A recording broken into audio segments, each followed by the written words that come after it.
Hello everybody, I'm very happy to present to you Professor Elizabeth Arendt from the University of Minnesota. In our anniversary countdown, she published the paper, most cited paper in 1995 with the title, excuse me, I have to check, Knee Injury Pattern Among Men and Women in College, Soccer and Basketball. And this paper kind of was a game-changing paper for that time. And Lisa, I'm happy to talk to you, and please tell us what was the idea to bring out this paper at that time? Well, I will be happy to announce that this is the 50th anniversary of Title IX, also the 50th year anniversary of AJSM. But I say that because in 1972, Title IX was enacted and it was fully realized in 1976. So by that time, we did have an influx of really good players in high school, that we were getting more gender equity. The amount of women playing in high school, sort of tripled. This paper was a result of the injury surveillance network of the NCAA, and that took a certain percentage of all divisions. And I ended up going to the ISS looking for a database to see if women injure their ACL more than men. It wasn't a unique idea. Mary Lloyd Ireland, I will credit with that thought of looking at the men and women playing in the Olympic Games. But I wanted to have a larger network. I happened to be on the NCAA Safeguards Committee about that time, and a very unique thing happened in 1989. In 1989, the Injury Surveillance Network, the ISS, ended up, you could check not just knee injuries, but they characterized it and they subdivided it into ACL, patella tendon, meniscus, etc.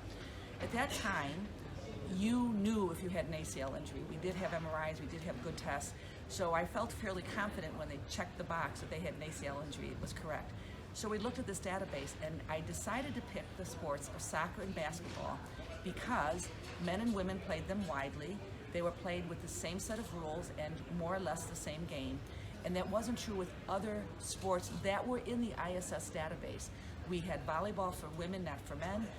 We didn't have hockey at that point in time, but even so, hockey men and women, one's contact, one's not contact. Lacrosse, one's contact, one's not contact. Gymnastics, they have different, apparatus. So I thought that these were comparable sports. To my fairly great surprise, we had women, female basketball players and soccer players injuring their ACLs at 2 to 3 times the rate of men in a fairly similar database taken in a similar way across all 3 divisions of college sports. What that paper further went into is to try to look at the literature of why. And at that point in time, we sort of divided it into hormonal, since, our unique hormonal environment was still very much in play. I'm not such a believer in that. There are still a few people that think that there's a hormonal influence. Anatomy was in a small degree, but we were looking more at the notch and maybe to some degree the size of the ACL.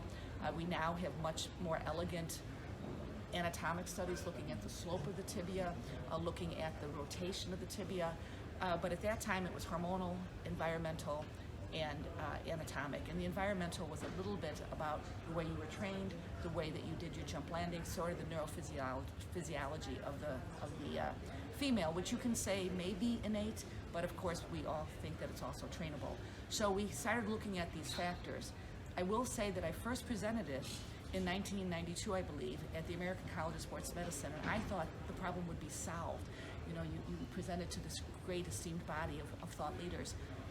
And here we are, 20 years left, 95, yes, more than a few decades later, and we're still much closer to understanding it, but I'm not sure that we have solved it. That's exactly what I thought when I read the paper now again and thought about it. I thought, wow, this is like 25 years ago and you had these findings, and the challenge still exists today. I think soccer injury by female athletes, and especially these young 20-year-old girls, are really the most challenging ACL injuries, and re-injury rates are still very high. Did we get any further with understanding? Oh yes, I think we did.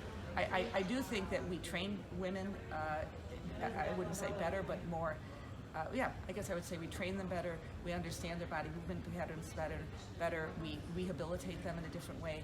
But I also think that even though this paper started on the college level, we are very much aware that the highest injury rate and probably the most damning is for these young teenagers, both male and female.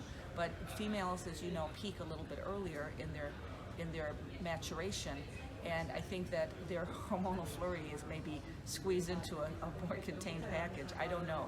But that young teenage girl is at high risk. And I think that we have now been more focused on it. I also think that we maybe accept a little bit more that there may be certain anatomic variants where they either have a high tibial slope or more rotation. You know, all of us know young girls that have the third, their fourth, their fifth ACL. And I think that we as physicians and educators of people about these injuries have to maybe say, maybe a jumping pivoting sport is not the best sport for you to play. And that is something that physicians don't like to say. And so I think that we are changing a little bit of our philosophy towards, not everyone can play sport at a higher level. And maybe it's not good for their knees to do that. So I think that we've changed a little bit of our philosophy, but I also think that we've made sports safer for a large number of people to be able to enjoy physical activity better. I think that's a great closing word. Basically, we should have a short podcast format. I think we will continue to discuss this topic for a longer time. Thank you very much. It was great meeting you here in person. We're looking forward to the next 50 years of AJSM. Thank you.